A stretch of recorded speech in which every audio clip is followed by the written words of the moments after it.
J'ai les mecs. Et une fois de plus, j'ai la banane, forcément. On a reçu un colis de tonton AW. Tonton Voix. Et je pense qu'effectivement, il m'a dit ce qu'il y avait dedans. Et je dois dire que ça m'a laissé un peu sur le cul. Et maintenant, le carton est là. On va voir ça. Et il y a des chances que je fasse.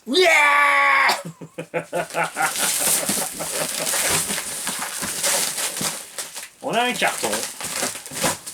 On va voir. Qui a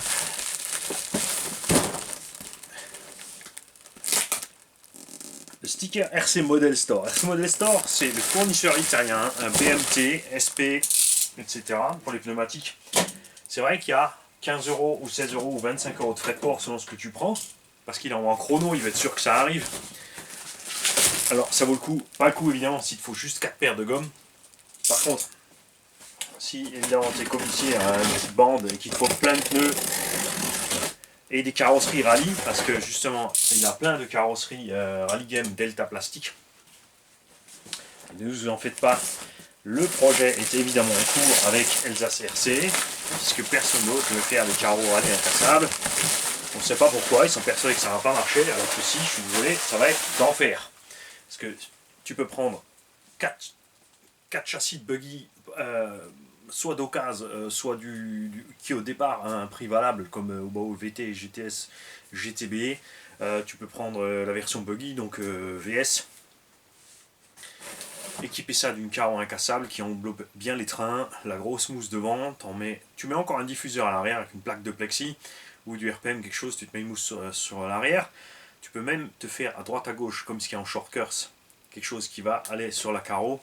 Tu peux mettre, si tu trouves la grosse mousse bien dure, tu peux la coller à la carreau de façon à ce que ça bute sur le châssis. Et là, tu peux t'amuser à te faire des trucs super sympas à plusieurs sans avoir peur de casser.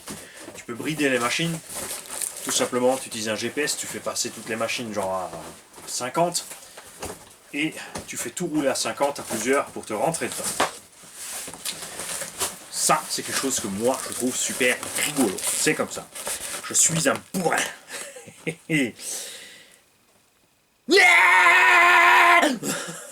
Il l'a fait.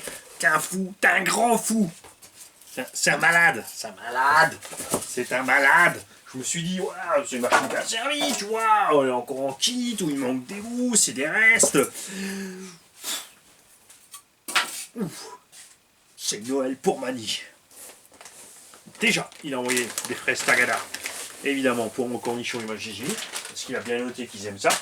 Donc merci pour eux, c'est super sympa. Ils m'ont chargé de vous remercier tous pour tout ce que vous faites, parce qu'ils se régalent, tout simplement. Et je vais la mettre de côté. Je ne vais pas te la montrer tout de suite. Il a vraiment fait, les mecs, une BMT 011 GT.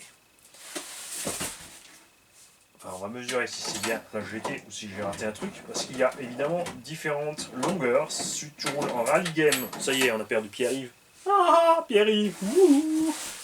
Pierre-Yves. Ah. Voilà, Pierre-Yves. Existe un anthrax court pour la piste classique. Et ça, c'est bien une rallye game. 325 mm d'anthrax. La 011 est la suivante de la 080 que j'avais. C'est vrai que niveau numéro, ok, cherchez pas à comprendre chez BMT, vous y arriverez jamais. À la base, nitro. Là. Grosse différence par rapport à la 0,80, c'est la largeur des courroies. Tendeur mécanique ici. Je verrai, parce qu'évidemment on va la mettre en brushless, si nous est nécessaire ici de rajouter un second tendeur par en dessous pour le freinage. Mais on va y aller mollo, hein, ça c'est sûr. Devant, on a une spool ou un diffabi. Donc là, c'est le diffabi qui est réglable par là. Tu desserres ce BTR ici, regarde. Tu mets ton outil ici, tu maintiens cette pièce là et tu tournes et tu peux serrer et desserrer instantanément ton diff habille. Alors là, il l'a fait aller très dur, c'est tout à fait normal en piste. 1.8, on est bien là comme ça.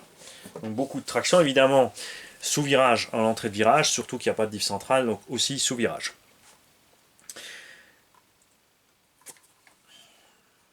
Des bulkheads latéraux, alu, tout est ouvert, il y a de la place partout, direction en alu, des bras de suspension monstrueux, un train sur rotule monstrueux, et regarde, on a à peine du jeu, ça n'a absolument rien à voir évidemment avec Coralie et Arma, tu peux pas comparer. Hexagone de 17, roulement à billes gigantesque. Utilise ton retour Vidéomanie s'il te plaît. Sois pas bête. On va y arriver. Attends que je... Voilà, regarde-moi la taille du roulement ici.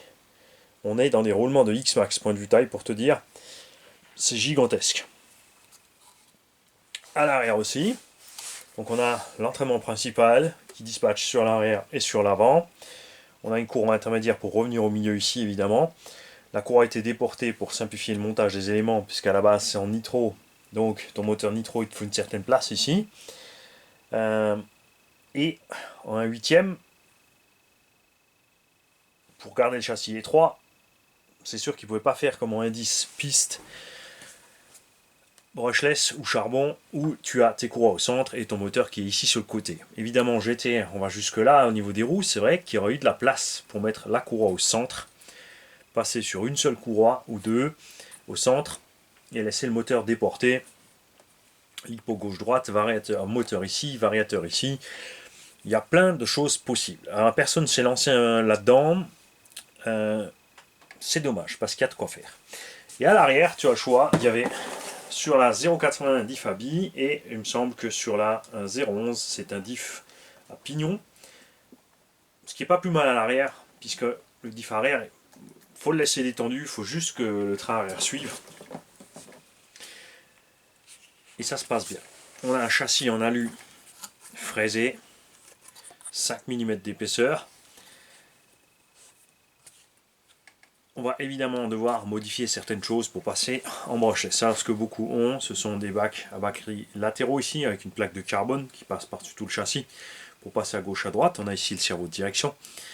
Là, tu as évidemment la place pour mettre vario et récepteur au milieu et ton moteur brushless ici. Ce qu'il faut voir, c'est la longueur. C'est ce qu'on va faire tout de suite.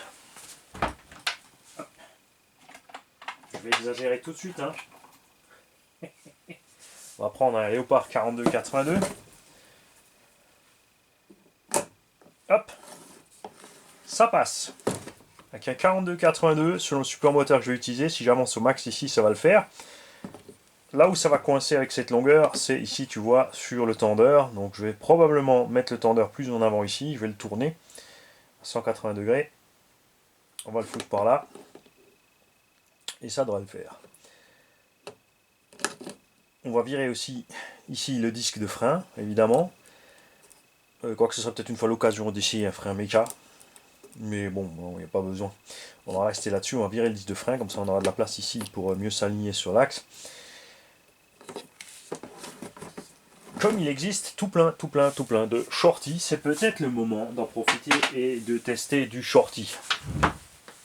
Ça, ce genre de châssis, je n'ai pas envie de l'exploiter en 6S.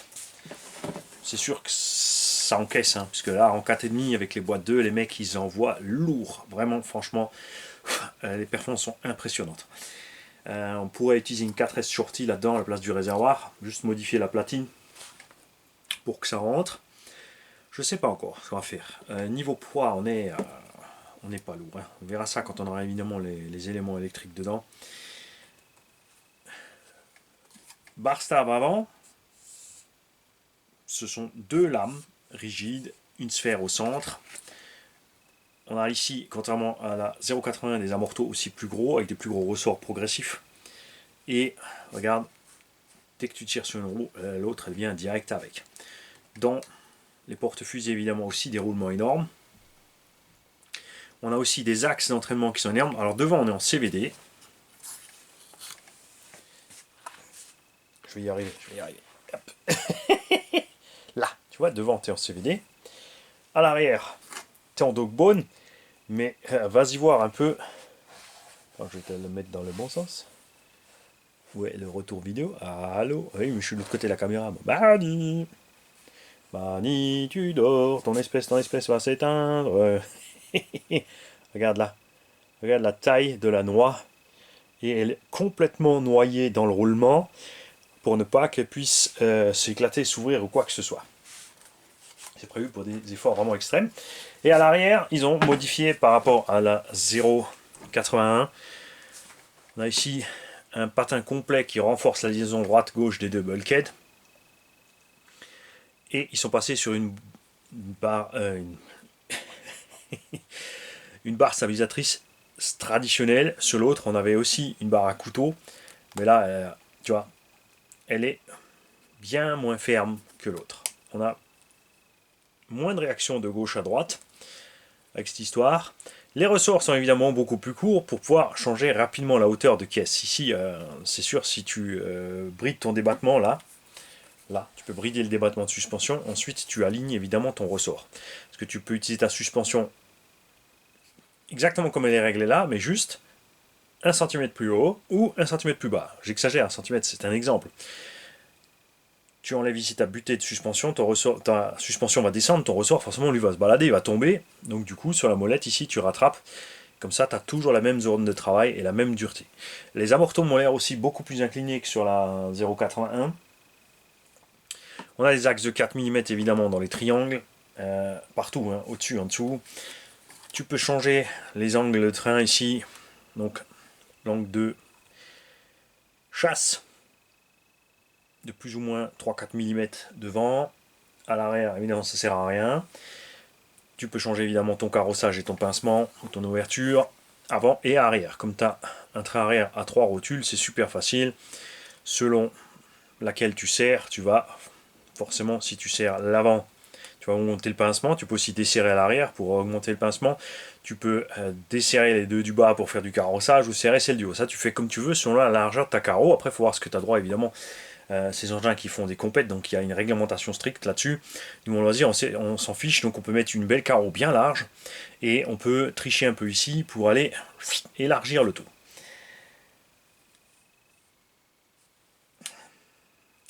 Ça va donner. Je vais me faire plaisir.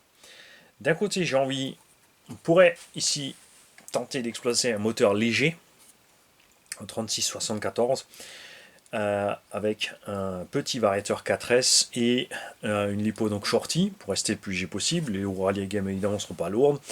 Et une carrosserie de GT bien légère, bien fine en lexan, avec un minimum de peinture. Ou est-ce qu'on va y aller en mode bourrin 6S. Comme dit pour les lipos, je verrai si j'en colle une à gauche, à droite. Mais j'ai bien envie ici de me casser un peu la tête et de réussir à monter ces lipos plus centrés. Je ne sais pas encore. Évidemment, pour des besoins de GT pur, c'est plus sympa si les lipos sont complètement en bas. Après, je dois dire, je roule en loisir, donc c'est pas très grave si je mets une 4S super light de 400 grammes là au-dessus. Hein, pour laisser tous mes éléments en dessous. Et juste le moteur ici. À voir, je ne sais pas encore. En tout cas, c'est. Et la voiture est neuve. Attention, la montée, fin de l'histoire. C'est. Wow! Hein? Délirant. Le pare-choc devant, tu vois, tu as plusieurs points d'ancrage. Ça fait vraiment. C'est une voiture qui est faite pour la compète et c'est pour ça qu'il y a des tonnes et des tonnes et des tonnes de réglages possibles. Et les roulements sont faits pour les courses d'endurance, puisque les machines nitro ont droit à faire le plein. Donc les mecs ils peuvent faire des courses d'enduro comme ils veulent. C'est la raison aussi pour laquelle on a ici des gros roulements. C'est la raison pour laquelle ils sont passés sur un gros diff ici à satellite à l'arrière pour plus d'endurance du diff arrière. Le diff avant est resté à billes pour pouvoir justement quasiment le bloquer. Il y a des compétiteurs qui roulent avec le train avant complètement bloqué. La voiture se comporte en fait comme si c'était juste deux roues motrices devant. Tout le reste de la voiture ne fait que suivre. Alors c'est pas esthétique, par contre les mecs qui roulent, faut s'accrocher. Et c'est pas une 011, c'est une 016. C'est écrit en gros sur le carton. BMT 016 GT. 1 huitième. 4VD Racing Car. Alors, il n'y a pas écrit si c'est GT ou Rallye. On a reçu avec. Excellent. toute une pléiade de mini cônes, carte de prog Hobbyschwing, batterie de réception 1700 A NiMH si quelqu'un en a besoin, une NiMH 4000 aussi de réception, donc ça c'est plus pour les gros, 1/5 de temps. Ça aussi, enfin bon, même en 1/8 c'est bien sûr utilisé. Un cerveau flûte à bas métal, une plaquette de charge parallèle, et c'est bien qu'on ait ça là, on va parler de la charge en parallèle. Profitons-en. Quand vous chargez en parallèle, il est impératif de ne charger que des batteries identiques et qui ont été déchargées à l'identique, c'est-à-dire des batteries que tu as roulées en paire, ou même si tu as roulé une à une, ou tu es arrivé à toute à la coupure ou à ton buzz de buzzer si tu veux que ça buzz. Ça, c'est un fait. Donc, admettons, tu peux brancher là-dessus 6 fois 4S 5050C Gen 6. Quand tu les branches, il est impératif de d'abord brancher toutes les prises de puissance. Le temps que tu fais ça, en général, il se passe quelques secondes, tu attends peut-être 30 secondes, une minute.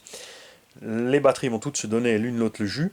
Avant de faire ça, tu contrôles vite tes batteries avec ton lipo-buzzer ou ton voltmètre ou ce que tu veux pour t'assurer que tu n'es pas une des batteries dans le tas qui est chargée. Parce que si tu mets une lipo vide avec une chargée, la pleine elle va se décharger avec un taux de C énorme, ce qui la dérangera pas trop, ça va encaisser. Par contre, l'autre, elle va se manger sans C de charge dans la tronche.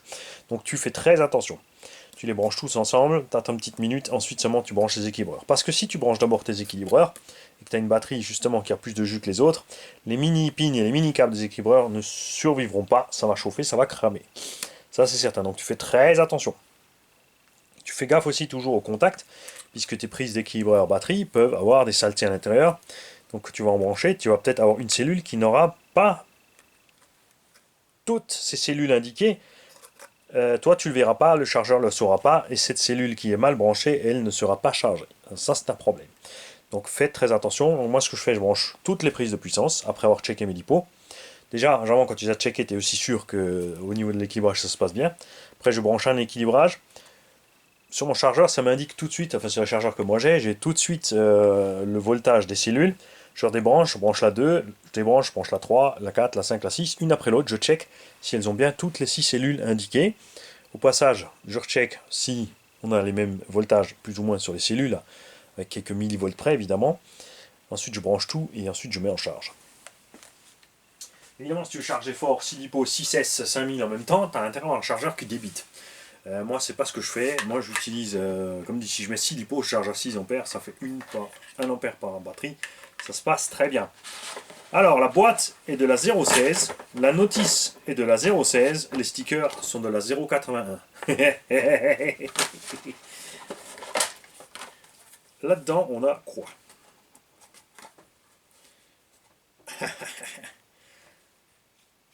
On a quelque chose qui va faire plaisir à Pierre-Yves. Alors on en a déjà reçu un évidemment de Papa Jam Jam. Donc c'est cool parce que je vais pouvoir en mettre un à chaque poste de travail. Puisqu'on a ici un poste de travail là, on a un poste de travail pour le nain d'atelier. On a fait un mini poste de travail à côté pour un invité. On a le poste de soudure et à côté on a l'autre atelier. Donc on va pouvoir en mettre partout. C'est super sympa, merci. Et on va jeter un coup d'œil dans cette notice.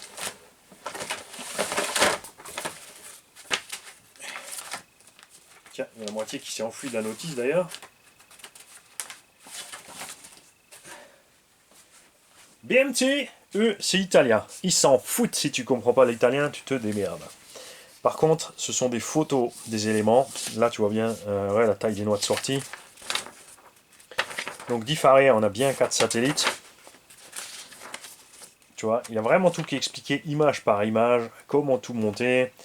Et là encore, elle n'est pas toute option, hein, parce que tu peux avoir encore plus d'options, mais franchement, à part les bras de suspension sur cette machine, tout est en alu. Et je suis pour les bras de suspension plastique. C'est vrai que les alus sont plus rigides, mais en condition rally game, c'est plus sympa parce qu'il y a quand même des fois des chocs. C'est sûr, en pur GT, si tu es certain de ne pas te cracher, je comprends les bras alus parce que c'est infiniment plus rigide. Mais ceux-là, ils n'ont pas trop tendance à bouger, je te le dis. Hein. Ah, ils ont quand même fait une petite notice à l'anglaise. Ça, je pense que c'est Tonton qui l'a imprimé lui-même. À mon avis, ça c'est celle qu'on dispose sur le net. Le montage des amortos, des diffs, bon, évidemment, il n'y a rien d'exceptionnel, hein, ça c'est les choses classiques. Les dessins, tu vois, sont grossiers, ça ce sont tes satellites, ça ce sont tes planétaires, cherche pas des grosses cales bizarroïdes. Après, quand tu es habitué, tu le sais, et c'est pas un engin pour débutants de toute façon, donc c'est un peu normal, et ça suffit largement, je dois dire. C'est clair. Pour mettre un moteur brushless dans ce type d'engin, eh ben, c'est très simple, mon cher Jam. Tu utilises un support en L. Il en existe qui sont préfabriqués par les Chinois. Tu peux en faire toi-même. Alors évite de prendre un bout d'aluminium de tes plaintes à la maison pour monter un moteur 42-92 dans un X-Max. Ça ne marche pas, ça se plie. Il faut prendre quelque chose de solide. Alors, soit de la tôle emboutie conséquemment solide. Ça, il y a déjà des trous oblongs. Ça, c'est prévu pour ton moteur. Après, tu ne pourras pas absolument la monter partout. Ça, faut voir. Il faut faire gaffe. Il existe plusieurs dimensions. Il existe plusieurs modèles. Là, tu as les modèles de fou à la polonaise hein, avec soudure sur l'inox. Ça, tu tractes ou tu pousses ta bagnole à l'échelle 1, que ça ne va pas lâcher. C'est pas un problème. Tu as les modèles pour bateau qui, eux, ont des réglages en longueur. Tu peux avoir des petits renforts ici. Tu peux aussi, si tu sais souder, évidemment, tu le fais toi-même. Hein. Tu plies une cornière, tu te fais ta petite soudure. Ça bouge plus, tu vois. C'est pas le genre de truc qui se plie facile. Surtout que là on est en GT. On n'aura pas besoin d'avoir un truc de madoule. Sur la 0,80 que j'avais, j'ai fait un support qui était fixé là, une plaque en carbone fixée ici qui rejoignait le support ici, mais là c'est pas possible. Là t'as pas le choix, tu es obligé de passer par une équerre. Et niveau des trous, il faudra voir ce qu'on fait. On va prendre peut-être une équerre suffisamment longue et profiter des trous du thermique.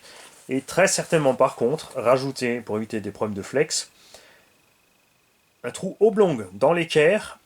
Ici, un filetage pour une vis de verrouillage. C'est-à-dire qu'on va régler où on veut, on va serrer évidemment les quatre, et on va serrer là-devant aussi pour éviter d'avoir un mouvement comme ça sur la longueur. Couronne en Delrin, ce genre d'engin n'est pas à l'aise sur un parking. Ou alors, il faut te fabriquer un minimum de protection. Par contre, ça sera très à l'aise sur un circuit.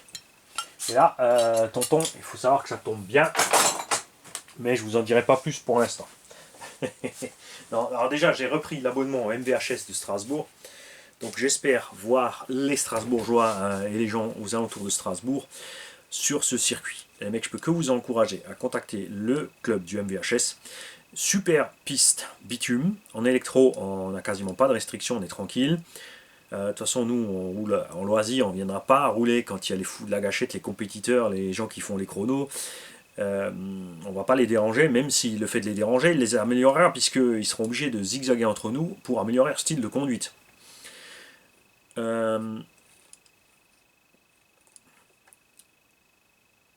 Mais en général, nous on y va quand il n'y a personne, donc on roule loisir. Vous l'avez vu sur les vidéos de façon du MVHS, on fait demi-tour. Quand sur la ligne droite, on gueule, frein à main, on fait demi-tour, d'un coup on repart de l'autre sens.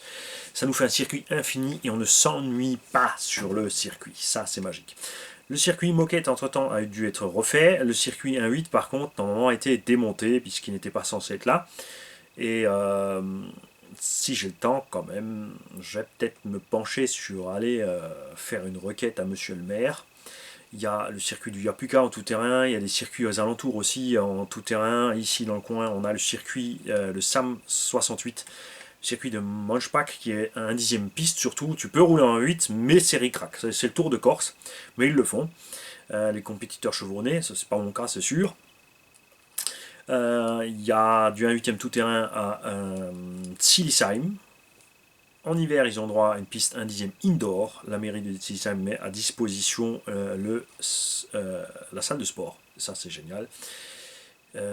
Pratique. J'espère que ce sont des choses qui vont se faire de plus en plus à nouveau en France. À un moment, c'était assez courant, et puis au fur et à mesure, ça a diminué. Évidemment, ça demande la discipline des gens qui viennent, parce qu'il faut respecter le matériel, les lieux, etc. Voilà.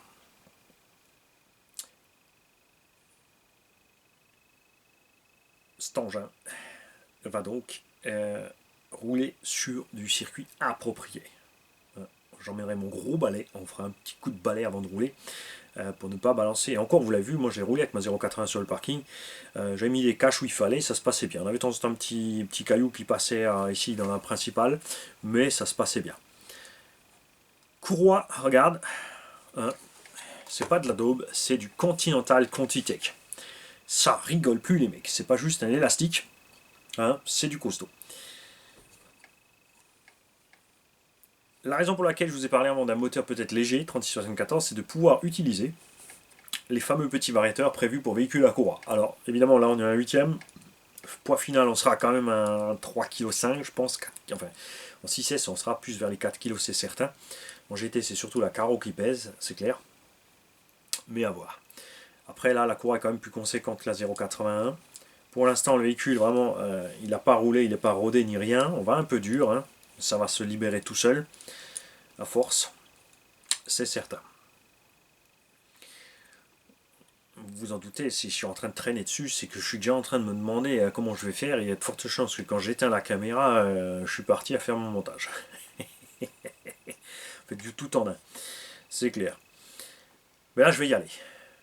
Tous ceux évidemment qui ont ce type d'engin, nitro, électro, modifié, ou des types d'engins comme ça, Serpent qui existent déjà en brochesse, par contre c'est en 300 mm ou 295, c'est en GT, Serpent ne les fait pas en rallye. Dans les commentaires, les mecs, on attend vos sauces de réglage, vos conseils, ce que vous déconseillez, on veut tout savoir. Ce que j'apprécie aussi toujours chez BMT, regarde les plots de carreaux, regarde, tu peux les régler, c'est un filetage sur un plastique, tu les règles tranquille comme ça, où tu veux, et tu as quand même ici tes perforations. Système tout couillon, mais qui te permet d'avoir toujours une carreau bien pincée, et de ne pas avoir de soucis avec la carreau qui fait des bruits bizarres, ou de devoir être obligé de mettre des mousses partout. Parce qu'à l'allure où ça va ces engins, avec l'accélération que ça prend, si tu as quelque chose qui n'est pas comme ils font place niveau carreau, je peux te dire que c'est vite un problème. Merci, tonton. Waouh, là, c'est waouh. Ça, c'est un cadeau. On ne peut pas dire autrement. C'est à moi. C'est à moi. J'en fais ce que je veux. La grande classe. Et sa boîte d'origine. Et il faudra quand même que tu nous dises, parce que là, on a le carton 016 GT, on a la notice 016 GT, tu m'as dit 011, moi je connaissais la 011 et pas la 016. Donc tiens-moi au jus. Et évidemment, tous ceux qui maîtrisent le sujet BMT, qui connaissent la différence entre tous les modèles, les mecs, balancez vos coms, balancez vos coms. On vous attend. Il y a quelque chose aussi que je veux voir rapidement. Pas de cannelure. Et pas de joint torique à l'avant dans les coups de roue. Sur une piste qui peut aller à cette allure-là, c'est chaud. Ça, c'est des machines qui prennent 120-130 en nitro boîte 2. Et pour aller à 130, je peux vous dire qu'il leur faut pas 200 mètres. Hein. Salut les mecs, merci encore une fois. Ouais, je vais aller vite sortir les roues, un support et... Salut.